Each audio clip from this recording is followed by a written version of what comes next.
Hello students, कैसे हैं बेटा आप सभी लोग। उम्मीद करता हूं बेटा आप लोग बढ़िया होंगे। चलिए बेटा आप स्टार्ट करेंगे। मेरा नाम है शिवम गुप्ता और मैं आपको बेटा सब्जेक्ट पढ़ा रहा हूं। सब्जेक्ट है फाइनेंशियल मैनेजमेंट। हमारे सीएमए इंटरमीडिएट में पेपर नंबर 10 जो कि है आपका cost and management accounting and financial management. इसमें बेटा सबसे पहले मैं आपको बात करूंगा फाइनेंशियल मैनेजमेंट के बारे में। चलिए बेटा इस टॉपिक को स्टार्ट करते हैं, समझते हैं इसके बारे में, ध्यान से देखेंगे। देखिए बेटा फाइनेंशियल मैनेजमेंट, फाइनेंशियल मैनेजमेंट में सबसे पहले बात करते हैं कि इस सब्जेक्ट के अंदर हमको पढ़ना क्या है। ये सब्जेक्ट हमारी प्रैक्टिकल लाइफ से कैसे रिलेट करता है, पहले कुछ बेसिक अंडरस्टैंडिंग बेटा आप लोगों को मैं करवाऊंगा। देखिए बेटा फाइनेंस का मतलब बेसिकली हम क्या समझते हैं, मनी से। मनी का मैनेजमेंट यानी मनी को मैनेज कैसे करना है, बेसिकली आपको इस चैप्टर को या इस सब्जेक्ट को पढ़ करके आपको ये सीखना है। देखिए बेटा मैं इस बात को आपकी प्रैक्टिकल लाइफ से थोड़ा रिलेट करता हूं। एज अ प्रोफेशनल जब आप लोग सीएमए बन जाएंगे, किसी कॉर्पोरेट में जाकर के एज अ फाइनेंस प्रोफाइल में अगर आप काम करेंगे तो कंपनी आपसे उम्मीद करेगी कि आप उसके फाइनेंस को मैनेज करें। जैसे बेटा अगर मैं बात करूं, बड़ी कंपनीज जो हैं वो अपने फाइनेंस को मैनेज करने के लिए बेटा एक व्यक्ति हायर करती हैं जिसको हम क्या बोलते हैं, फाइनेंस मैनेजर। फाइनेंस मैनेजर बेटा बड़ी बड़ी कंपनीज के अंदर प्रोफेशनल हायर किए जाते हैं। जैसे मान लीजिए मैंने बोला कॉस्ट मैनेजमेंट अकाउंटेंट हो गए, चार्टर्ड अकाउंटेंट हो गए, इस तरीके के बड़े बड़े प्रोफेशनल्स जो हैं वो इस उपाधि पर काम करते हैं, मींस फाइनेंस मैनेजर की पोस्ट पर काम करते हैं। अब देखो as a cost and management accountant बेटा फाइनेंस को मैनेज करने से रिलेटेड आपका रोल कंपनी में क्या रहेगा इसको देखिएगा, देखेंगे।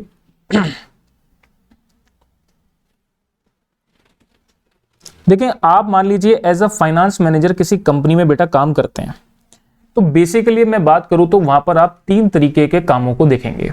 जैसे मैंने क्या बोला, पहला आप काम देखेंगे फाइनेंसिंग डिसीजन मेकिंग काम, यानी एक तो आपको फाइनेंसिंग डिसीजन लेना होगा। दूसरा रहेगा यहां पर इन्वेस्टिंग डिसीजन, इन्वेस्ट करने से रिलेटेड वर्क। और तीसरा होगा बेटा डिस्ट्रीब्यूशन डिसीजन। तीसरा होगा बेटा क्या, डिस्ट्रीब्यूशन डिसीजन। देखो फाइनेंसिंग डिसीजन क्या, फाइनेंस को जनरेट कैसे किया जाए, पैसे का अरेंजमेंट कैसे किया जाए, कौन कौन से सोर्सेज हैं जहां से पैसे को इकट्ठा किया जाए ताकि आपकी बेटा कॉस्ट ऑफ कैपिटल जो है या जो उस फाइनेंस को इकट्ठा करने में कॉस्ट लगने वाली है वो कम से कम आए। तो ये फाइनेंसिंग डिसीजन आप किस प्रकार से लेंगे वो आप इस सब्जेक्ट में पढ़ेंगे। अगर बेटा मैं बात करूं तो बेसिकली यहां पर आप जो टॉपिक्स पढ़ते हैं वो टॉपिक हैं आपके, एक मैंने बोला कैपिटल स्ट्रक्चर। मैंने बेटा आपको इंट्रोडक्शन क्लास के अंदर सिलेबस के बारे में बताया था कि आपका एग्जाम का पेपर पैटर्न क्या है, आपके कौन कौन से टॉपिक्स आपको इस सब्जेक्ट में पढ़ने हैं। मैं उन टॉपिक्स को रिलेट कर रहा हूं कि ये टॉपिक जो है वो कौन कौन से डिसीजंस को लेने में आपको हेल्प करेगा, कौन कौन से डिसीजंस को लेने के लिए आपको इन टॉपिक्स को पढ़ना होगा। तो देखो बेटा फाइनेंस को मैनेज करने से रिलेटेड सबसे पहला डिसीजन मैंने बात करी फाइनेंसिंग डिसीजन की, कि आप कौन कौन से सोर्सेज से पैसा इकट्ठा करते हैं, इसका डिसीजन आप कैसे लेंगे। तो बेटा इसमें एक टॉपिक मैंने आपको बताया आप पढ़ेंगे कैपिटल स्ट्रक्चर का। इसी प्रकार बेटा एक टॉपिक आप यहां पढ़ेंगे क्या, कॉस्ट ऑफ कैपिटल का। बात करते हैं इन्वेस्टिंग डिसीजन की। देखिए बेटा आपने अपने बिजनेस को चलाने के लिए पैसा इकट्ठा कर लिया, अब उस पैसे को क्या करेंगे, आप इन्वेस्ट करेंगे। अगर मैं बात करूं बेटा balance sheet point of view से क्योंकि आप लोगों ने अगर जो अभी पढ़ के आए हैं फाइनेंशियल स्टेटमेंट के अंदर अगर मैं बात करूं तो आप बेटा ट्रेडिंग बनाते हैं, P&L बनाते हैं, बैलेंस शीट बनाते हैं। बैलेंस शीट को अगर बेटा आप लोग देखें तो बैलेंस शीट में लायबिलिटी साइड का क्या मतलब है? लायबिलिटी साइड में वो सोर्सेस आपको मेंशन होते हैं जिन सोर्सेस से आप बिजनेस के लिए पैसा इकट्ठा करते हैं, बिजनेस को चलाने के लिए पैसे को अरेंज करते हैं। उसके बाद बेटा इस पैसे को आप इन्वेस्ट करते हैं कहां पर? असेट्स के अंदर, और असेट्स की इंफॉर्मेशन बैलेंस शीट में होती है राइट साइड के अंदर। तो अब बात यह आती है कि इन्वेस्टिंग डिसीजन किस प्रकार से लिए जाएं, इसके लिए हमें कौन कौन से टॉपिक्स को यहां पर स्टडी करना है। बेटा इन्वेस्टिंग डिसीजन में अगर मैं बात करूं तो दो टाइप के असेट्स होते हैं जिसमें आप बेसिकली अपने पैसे को इन्वेस्ट करते हैं। देखो बेटा, एक बात मैंने आपको बताई, आपकी हो गई शॉर्ट टर्म सोर्सेस। एक तो बेटा आप इन्वेस्ट करते हैं शॉर्ट टर्म सोर्सेस में, और एक आप बेटा इन्वेस्ट करते हैं लॉन्ग टर्म सोर्सेस में। लॉन्ग टर्म सोर्सेस में शॉर्ट टर्म सोर्सेस का मतलब है मेरा करंट असेट्स में इन्वेस्टमेंट करते हैं बेटा, और लॉन्ग टर्म सोर्सेस का मतलब है बेटा आप जो इन्वेस्ट करते हैं वो फिक्स असेट्स के अंदर इन्वेस्ट करते हैं। जब बेटा आप short term sources means current assets में पैसा इन्वेस्ट करने हैं तो कौन कौन सी बातों का आपको ध्यान रखना है, कैसे आपको कितना अमाउंट इन्वेस्ट करना है, ये सारी बातों की जानकारी आपको एक पर्टिकुलर चैप्टर पढ़ करके मिलेगी जिसका नाम है working capital management.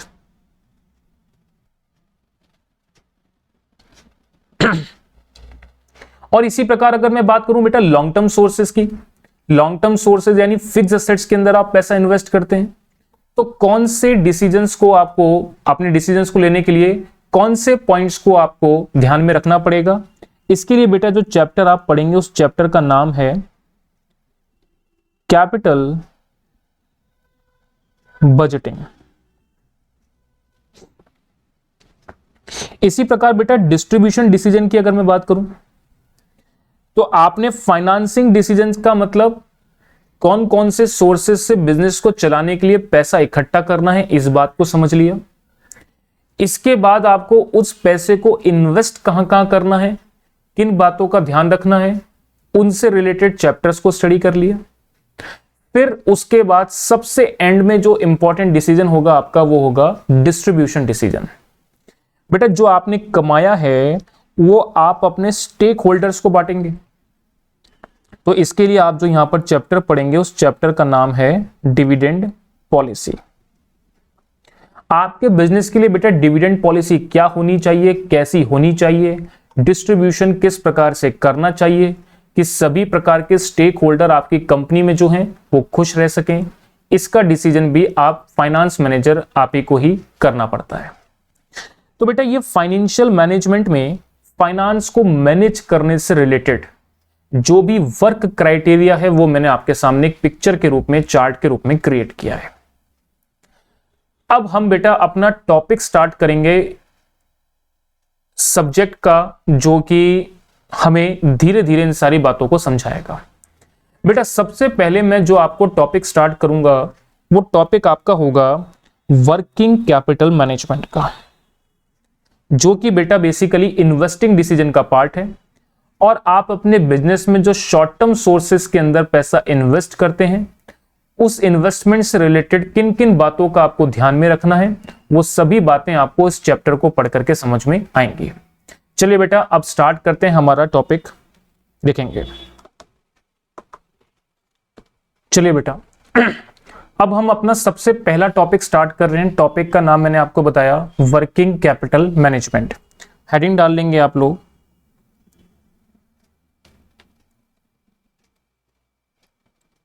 Working capital management. देखिएगा बेटा, चलिए स्टार्ट करेंगे, समझेंगे।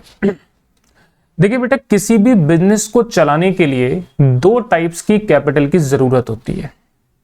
एक होती है बेटा फिक्स कैपिटल और एक होती है आपकी वर्किंग कैपिटल। फिक्स कैपिटल वो कैपिटल होती है जो कि बिजनेस में बेटा परमानेंटली इन्वेस्ट कर दी जाती है, जबकि वर्किंग कैपिटल का मतलब बिजनेस के डे टू डे ऑपरेशंस को रन करने के लिए हमें जिस फंड की जरूरत होती है वो हमारी वर्किंग कैपिटल कहलाती है। चलिए इस वर्किंग कैपिटल चैप्टर को डिटेल के अंदर बात करेंगे, ध्यान से देखना स्टार्ट करें, मैं बातें जो आपको समझा रहा हूं। लिखें एवरी बिजनेस रिक्वायर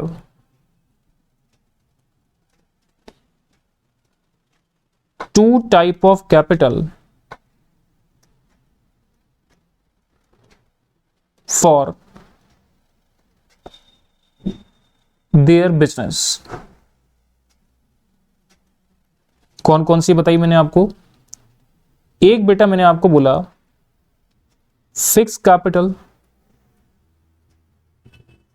जो कि मैंने बोला परमानेंट कैपिटल, और दूसरी मैंने बोली फ्लक्चुएटिंग कैपिटल,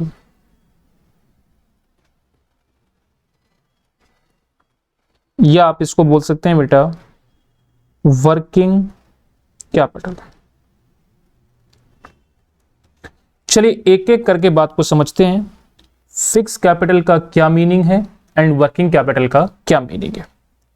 देखेंगे सबसे पहले बेटा मैं बात कर रहा हूं फिक्स कैपिटल की।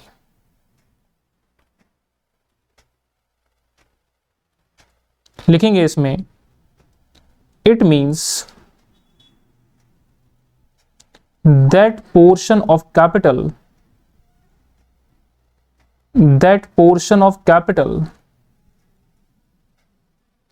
which is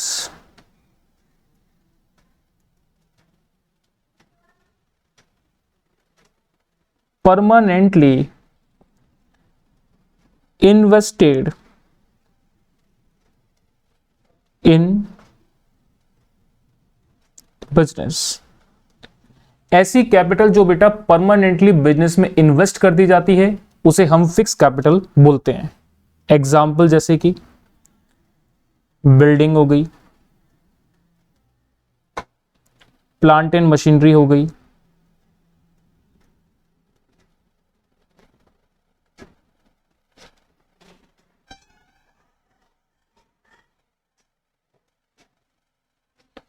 फर्नीचर हो गया, एक्सेट्रा। जब बात करते हैं हम बेटा वर्किंग कैपिटल की तो इसमें लिखेंगे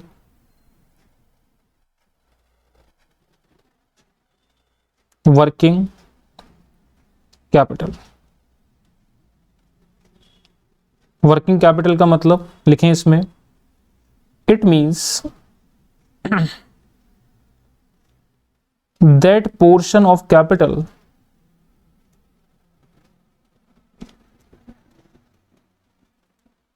which require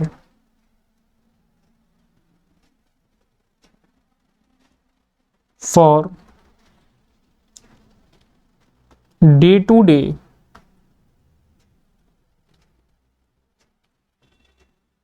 business operations। Business के डे टू डे ऑपरेशंस को बेटा रन करने के लिए जो कैपिटल की जरूरत होती है उसे हम क्या बोलेंगे? वर्किंग कैपिटल बोलेंगे। एग्जाम्पल के रूप में बात समझते हैं। बेसिकली अगर मैं बात करूं तो कैश बैलेंस जो आपके पास अवेलेबल है, पेमेंट टू क्रेडिटर्स,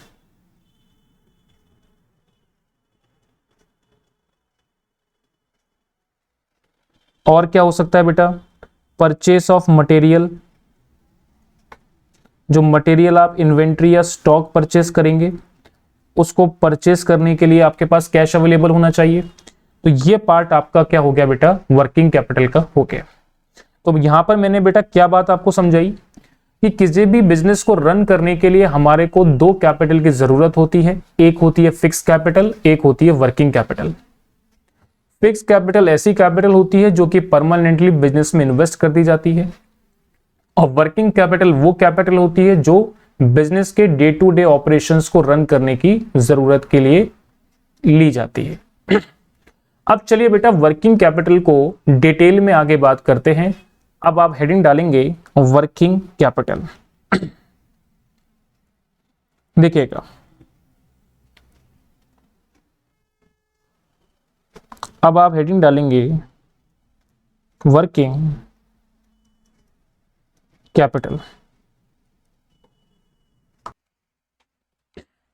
चलिए बेटा वर्किंग कैपिटल के बारे में अब समझते हैं। सबसे पहले आप लिखेंगे इसकी डेफिनेशन। देखिएगा, लिखेंगे working capital means the funds, working capital means the funds available for day to day operations at an enterprises। Working capital बेटा वो फंड है जो कि अवेलेबल है डे टू डे बिजनेस को रन करने के लिए। It also represent as the excess of current assets over the current liabilities। Working capital को बेटा रिप्रेजेंट कैसे किया जाता है? करंट असेट्स में से करंट लायबिलिटी माइनस करके। अब इसके बाद बात करते हैं सेकंड पॉइंट। देखेंगे ध्यान से, सेकंड पॉइंट में मैं बेटा बात करूंगा इसके डिसीजन मेकिंग रेफरेंस के थ्रू वर्किंग कैपिटल का बेटा क्या मतलब है। ध्यान से मेरी बात को समझेंगे। देखिएगा,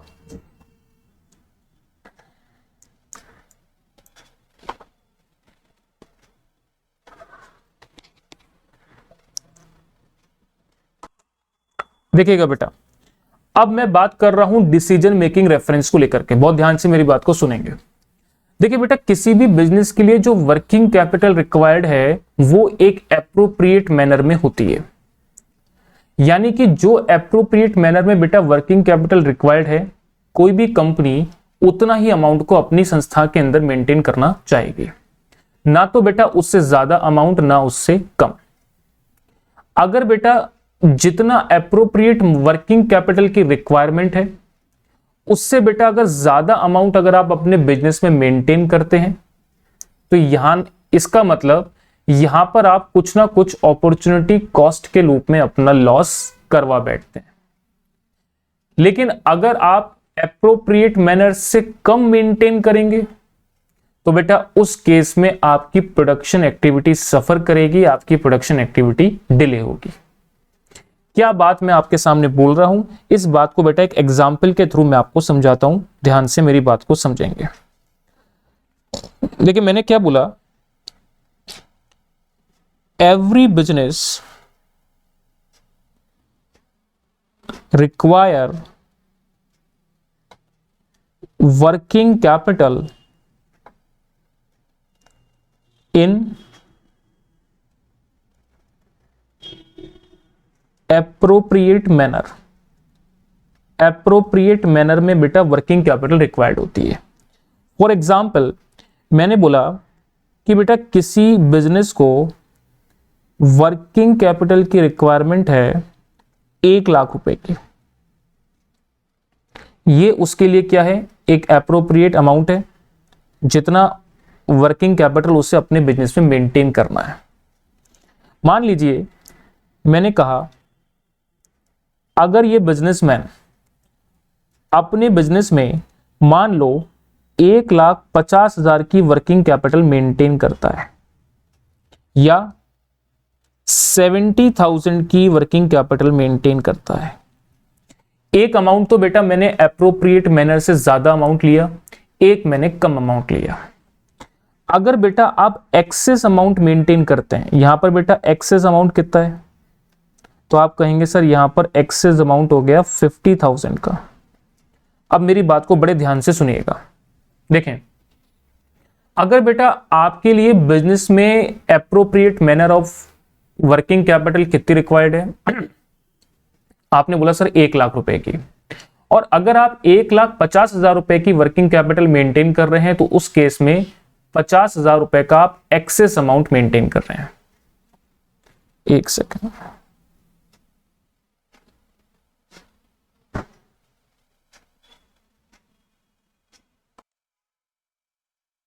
हाँ जी बेटा, तो देखिए मैंने आपको बात बताई कि यहां पर बेटा 50,000 रुपए का एक्सेस अमाउंट मेंटेन कर रहे हैं। तो ये बेटा अगर ये 50,000 रुपए का आप एक्सेस अमाउंट मेंटेन कर रहे हैं तो ये अमाउंट रिक्वायर्ड नहीं है बिजनेस के लिए। तो आप इस 50,000 रुपए को बेटा अगर कहीं ना कहीं किसी बैंक में इन्वेस्ट करते तो आप कुछ ना कुछ इंटरेस्ट कमाते, किसी एफडी में इन्वेस्ट करते तो वहां पर कुछ ना कुछ रिटर्न कमाते, किसी म्यूचुअल फंड में या शेयर मार्केट में इन्वेस्ट करते तो वहां कुछ ना कुछ रिटर्न कमाते। क्योंकि बेटा आपने ये वर्किंग कैपिटल के रूप में एक्सेस अमाउंट मेंटेन कर रखा है तो ये रिटर्न आप नहीं कमा पाएंगे। तो ये बेसिकली आपके लिए क्या कहलाएगी, अपॉर्चुनिटी कॉस्ट कहलाएगी, जिसका नुकसान आप करवा बैठ रहे हैं। और अगर बेटा आप 70,000 रुपए का कम अमाउंट मेंटेन करते हैं तो इसका मतलब कि आपकी प्रोडक्शन एक्टिविटी कहीं ना कहीं सफर करेगी, डिले करेगी, दिक्कत आएगी। तो इसीलिए बोला जाता है कि वर्किंग कैपिटल बेटा एप्रोप्रिएट मैनर में ही रिक्वायर्ड है, जितनी रिक्वायर्ड है उतना ही अमाउंट आपको अपने बिजनेस को चलाने के लिए मेंटेन करना चाहिए। तो देखिए ध्यान से क्या बात मैंने यहां पर बोली, ये एक्सेस अमाउंट जो है वो क्या कहलाती है, आपकी अपॉर्चुनिटी कॉस्ट हो गई। और अगर आप कम मेंटेन करते हैं तो आपकी प्रोडक्शन एक्टिविटी मैंने क्या बोला, डिले होगी, प्रोडक्शन एक्टिविटी जो है वो आपकी डिले होगी। इस बात को लिख लेते हैं बेटा, लिखेंगे if it is more than required then it involve some opportunity cost and if it less than required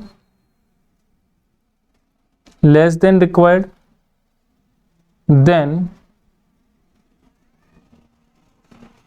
production will be delayed.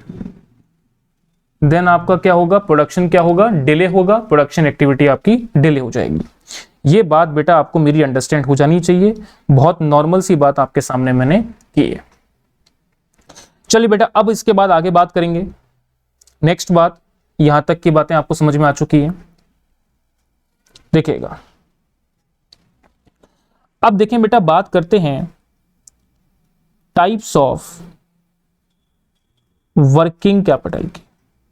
Working capital बेटा कितने टाइप्स की होती है, देखिएगा, लिखेंगे working capital can be divided into two parts. Working capital जो है बेटा दो पार्ट्स में डिवाइड की जाती है। एक है ग्रॉस वर्किंग कैपिटल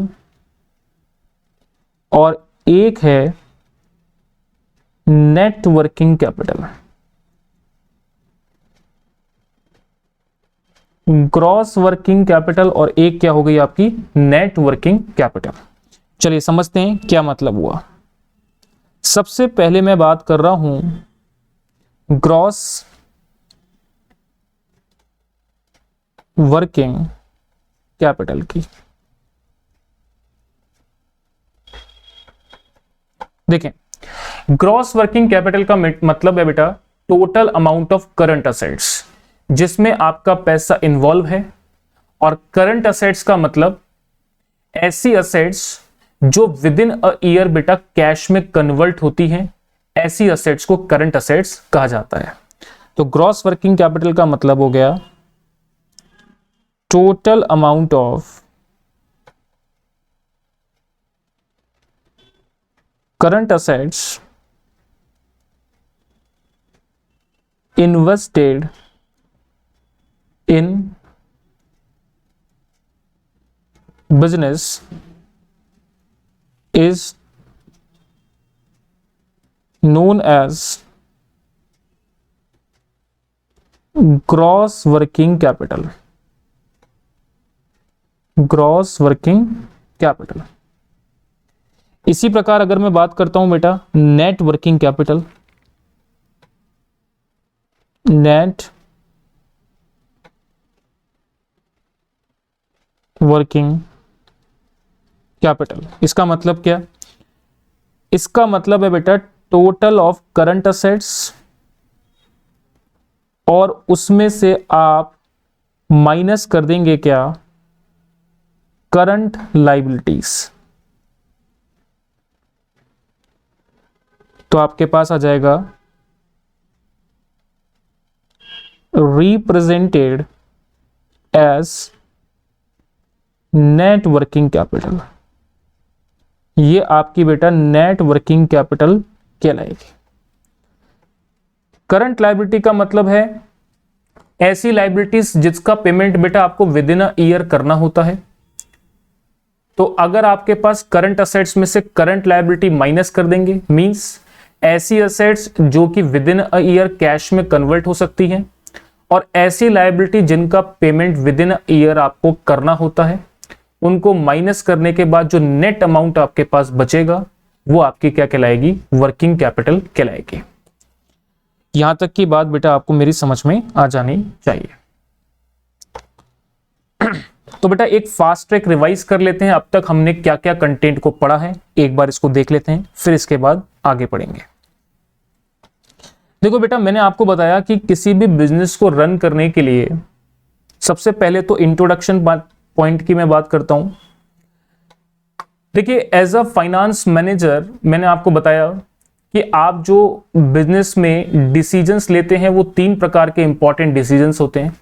एक है फाइनेंसिंग डिसीजंस, यानी कि जिन जिन सोर्सेस से आप पैसा इकट्ठा करेंगे उसके बारे में जानकारी कहां से पता लगती है? फाइनेंसिंग डिसीजन से। इसके बाद जब पैसा इकट्ठा कर लिया गया है तो उसको इन्वेस्ट करेंगे। इन्वेस्ट आपको मैंने बताया 2 प्रकार के सोर्सेस में बेटा पैसा इन्वेस्ट किया जाता है, एक हो गया शॉर्ट टर्म सोर्स और एक हो गया आपका long term source. Short term sources का मतलब हो गया, मैंने बात करी करंट असेट्स में इन्वेस्ट करना, और लॉन्ग टर्म सोर्सेस का मतलब हो गया, मैंने बात करी आपके फिक्स असेट्स के अंदर इन्वेस्ट करना। तो ये जो मैं चैप्टर बेटा आपको पढ़ा रहा हूं ये इन्वेस्टिंग डिसीजन का पार्ट है, और जो पैसा आप शॉर्ट टर्म सोर्सेज में इन्वेस्ट करते हैं, मींस करंट असेट्स में इन्वेस्ट करते हैं, उस इन्वेस्टमेंट से रिलेटेड क्या क्या बातें आपको ध्यान में रखनी है वो बातों को हम यहां पर पढ़ रहे हैं। कौन से चैप्टर में? चैप्टर का नाम है वर्किंग कैपिटल मैनेजमेंट। देखिए वर्किंग कैपिटल मैनेजमेंट चैप्टर में मैंने बातें करी सबसे स्टार्टिंग में कि बिजनेस चलाने के लिए बेटा 2 टाइप्स की कैपिटल की आपको जरूरत होती है। एक मैंने बताया फिक्स कैपिटल और एक मैंने बताया वर्किंग कैपिटल। फिक्स कैपिटल का मतलब ऐसी कैपिटल जो कि परमानेंटली बिजनेस में इन्वेस्ट कर दी जाती है, और वर्किंग कैपिटल का मतलब बेटा ऐसी कैपिटल जो बिजनेस के डे टू डे ऑपरेशंस को रन करने की जरूरत को पता लगाता है, वो आपकी वर्किंग कैपिटल कहलाती है। इसके बाद देखो मैंने बात करी बेटा डेफिनेशन के बारे में। Working capital day to day operations को रन करने के लिए जिस फंड की जरूरत होती है उसको हम वर्किंग कैपिटल बोलते हैं। बड़ी सिंपल सी बात मैंने यहाँ पे रखी है। इसके बाद बेटा इस बात को हमने डिसीजन मेकिंग रेफरेंस के थ्रू कुछ समझने की कोशिश करी कि साहब हमारे बिजनेस के लिए जो वर्किंग कैपिटल रिक्वायर्ड है वो एक एप्रोप्रिएट मैनर में रिक्वायर्ड है, ना तो उससे कम ना उससे ज्यादा। अगर बेटा एप्रोप्रिएट मैनर से ज्यादा आप वर्किंग कैपिटल अपनी संस्था में मेंटेन करते हैं तो यहां पर कुछ ना कुछ आपके लिए अपॉर्चुनिटी कॉस्ट इन्वॉल्व होती है। मीन दैट कि आप यहां पर जो भी एक्सेस पैसा अपने पास मेंटेन करेंगे उस एक्सेस पैसे को कहीं ना कहीं इन्वेस्ट करके कुछ ना कुछ आप रिटर्न कमा सकते थे जो कि आप नहीं कमा पाएंगे। और अगर आप एप्रोप्रिएट मैनर से कम वर्किंग कैपिटल मेंटेन करेंगे तो बेटा आपकी प्रोडक्शन एक्टिविटी क्या होगी, सफर करेगी, डिले करेगी। इसके बाद देखो बेटा मैंने बात करी टाइप्स ऑफ वर्किंग कैपिटल के बारे में। वर्किंग कैपिटल बेटा बेसिकली दो टाइप्स में इसको डिवाइड किया गया है। एक हो गई ग्रॉस वर्किंग कैपिटल, एक हो गई net working capital. Gross working capital का मतलब है total amount of current assets जो कि बिजनेस के अंदर इन्वॉल्व होते हैं, और नेट वर्किंग कैपिटल का मतलब करंट असेट्स में से करंट लायबिलिटी माइनस करने के बाद जो नेट फंड आपके पास बिजनेस को ऑपरेट करने से रिलेटेड बचेगा वो आपका नेट वर्किंग कैपिटल कहलाएगा। अब बात करते हैं बेटा इसके बाद कि हमारे बिजनेस के लिए जो एप्रोप्रिएट वर्किंग कैपिटल रिक्वायर्ड है उसकी कैलकुलेशन कैसे करेंगे। क्योंकि बेटा मैंने आपको बताया ना तो आप ज्यादा मेंटेन कर सकते हैं ना आप कम मेंटेन कर सकते हैं, आप उतना ही एप्रोप्रिएट मैनर में मेंटेन कर सकते हैं जितना रिक्वायर्ड है। अब कैसे पता चले वो appropriate manner of working capital कितना है, तो उसके लिए बेटा आप कैलकुलेशन करेंगे। तो उसको कैलकुलेट करने का जो तरीका है वो दो मेथड बेसिकली बताए गए हैं। उन मेथड के थ्रू आप appropriate amount of working capital को कैलकुलेट करते हैं। चलिए देखते हैं वो कौन कौन से मेथड हैं, देखेंगे। तो आप लिखेंगे आगे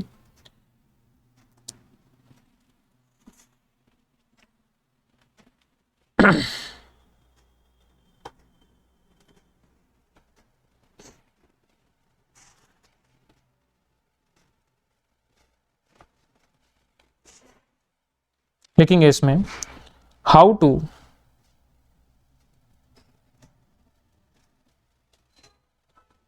determine amount of net working capital. How to determine amount of net working capital. लिखें इसमें there are two methods to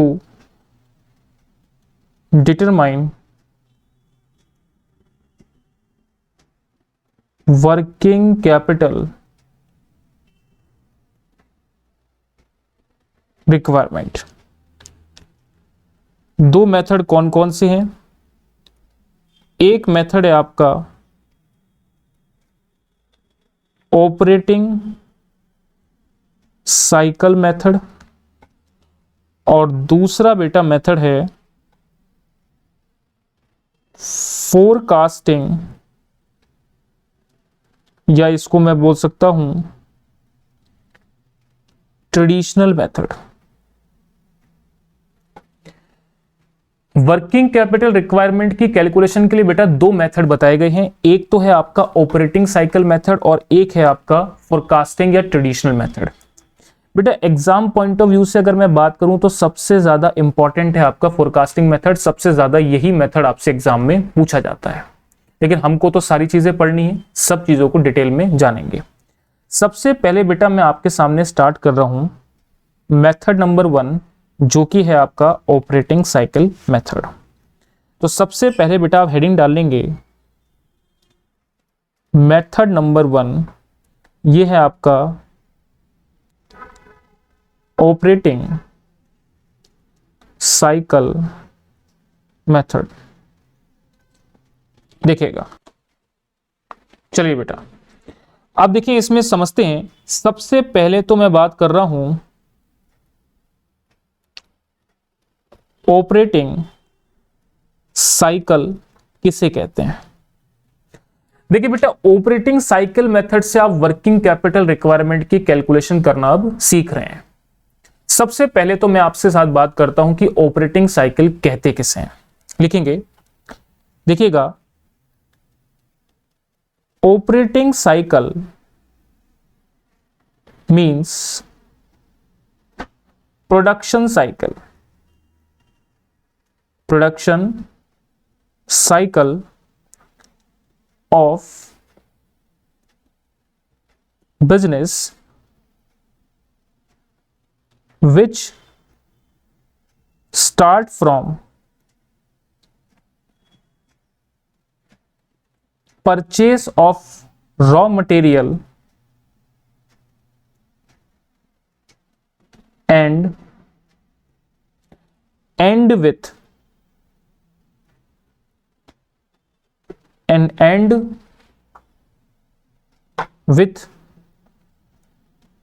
collection from debtors.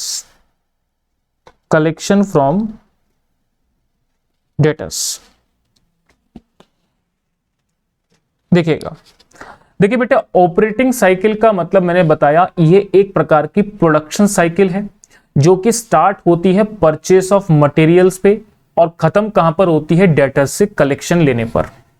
इस बात को बेटा मैं एक चार्ट की हेल्प से आपको समझा रहा हूं, ध्यान से समझेंगे। लिखेंगे, it can be expressed in the following manner.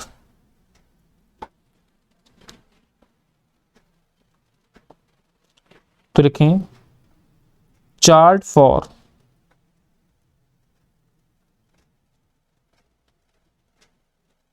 Operating cycle, और इसको आप बोल सकते हैं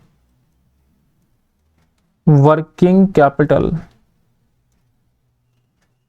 साइकिल। देखिएगा,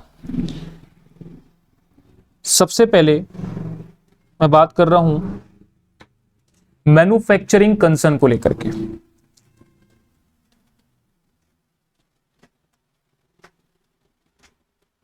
सबसे पहले मैं बात कर रहा हूं मैन्युफैक्चरिंग कंसर्न को लेकर के। ध्यान से मेरी बात को सुनेंगे। देखिए बेटा, एक प्रोडक्शन साइकिल या ऑपरेटिंग साइकिल में आपके सामने क्रिएट कर रहा हूं एक मैन्युफैक्चरिंग कंसर्न को लेकर के, समझना। देखो बेटा, मान लीजिए मैंने बोला आपके पास कुछ कैश अवेलेबल है। अब सबसे पहले आप क्या करेंगे? इस कैश से बेटा आप क्या करेंगे? रॉ मटेरियल परचेज करेंगे। सबसे पहले बेटा इस कैश से आप क्या करेंगे? रॉ मटेरियल परचेज करेंगे। अब ये रॉ मटेरियल जो है, इसके बाद इस पर आप क्या करेंगे? इस पर बेटा अब आप प्रोसेसिंग करेंगे। प्रोसेसिंग करने के लिए इस रॉ मटेरियल को आप कहां भेजेंगे? फैक्ट्री में। तो बेटा अब ये रॉ मटेरियल जो है वो प्रोसेसिंग होने के लिए कहां जाएगा? फैक्ट्री में जाएगा। फैक्ट्री में जाएगा तो ये किसका पार्ट कहलाएगा बेटा? वर्क इन प्रोग्रेस का। इसके बाद बेटा ये मटेरियल जैसे ही फैक्ट्री में कंप्लीट बन जाएगा तो ये कन्वर्ट हो जाएगा किस में? फिनिश्ड गुड्स के अंदर कन्वर्ट हो जाएगा। ये माल आपका कंप्लीट बन चुका है, फिनिश्ड गुड्स बन चुका है। फिनिश गुड्स बन करके ये कहां रखा जाएगा? वेयर हाउस के अंदर रखा जाएगा। इसके बाद बेटा ये माल जो है वो मार्केट में जाएगा, किसके लिए? सेल्स के लिए जाएगा।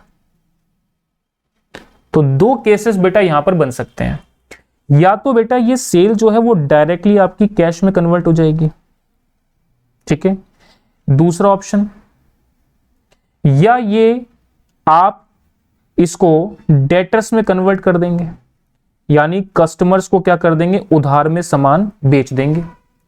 उसके बाद ये कैश में कन्वर्ट होगा कुछ टाइम पीरियड के बाद। तो देखो बेटा, एक प्रोडक्शन साइकिल मैंने आपके सामने क्रिएट करी। क्या बात मैंने आपको बताई? दोबारा से इस बात को ध्यान से सुनेंगे।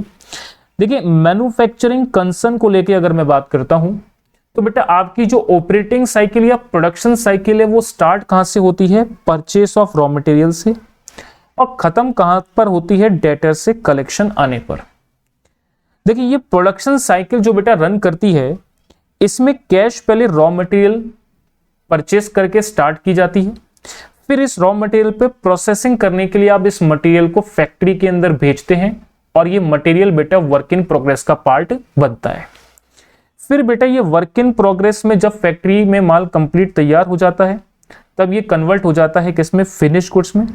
फिनिश गुड्स में कन्वर्ट हो जाने के बाद बेटा ये मटेरियल जो है कहां रखा जाता है, वेयर हाउस में। इसके बाद जब ऑर्डर आता है मार्केट में सेल होने का, तब ये सेल होने के लिए जाएगा, या तो बेटा ये डायरेक्टली कैश में कन्वर्ट हो जाएगा या ये कस्टमर्स को उधार में बेच जाएगा। अगर बेटा ये कस्टमर को उधार में बेच दिया गया है तो इसका मतलब कुछ टाइम के बाद ये पैसा दोबारा से कैश के रूप में वापस आ जाएगा। तो बेटा ये मैंने एक मैन्युफैक्चरिंग कंसर्न को लेकर के आपको ऑपरेटिंग साइकिल या प्रोडक्शन साइकिल बताई, जो कि बेटा स्टार्ट होती है परचेज ऑफ मटेरियल से और खत्म कहां पर होती है, डेटर से कलेक्शन आने पर। इसी प्रकार बेटा और भी कुछ कंसर्न हैं जो कि मार्केट में काम करते हैं, जैसे मान लीजिए मैंने बोला ट्रेडिंग कंसर्न। दूसरी बेटा मैं बात कर रहा हूं आपके सामने ट्रेडिंग कंसर्न को लेकर के। ट्रेडिंग कंसर्न का काम क्या होता है बेटा, स्टॉक को परचेज करना और बेचना, बस ये दो ही काम होते हैं। तो यहां पर जो प्रोडक्शन साइकिल आपकी होगी या ऑपरेटिंग साइकिल होगी वो कैसे रन करती है, कैश बेटा आपके पास है, कैश से आप क्या करते हैं, स्टॉक परचेज करते हैं, या इसको आप इस तरीके से लिख लें,